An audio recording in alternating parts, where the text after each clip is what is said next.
I was really lucky to enroll in IPAS kasi ang dami talaga. Tama nga yung sinasabi nila.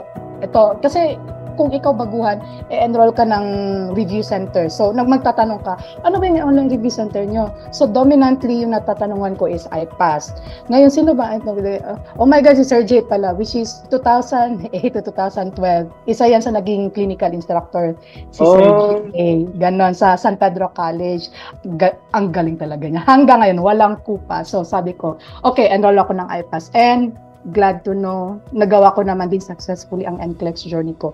And I was so lucky to enroll here in IPAS. Again, no bias. That's my own sentiments. Kudos. So, yes, lahat i-accommodate sa'yo. And again, ang galing talaga lahat ng mga online coaches and mentors.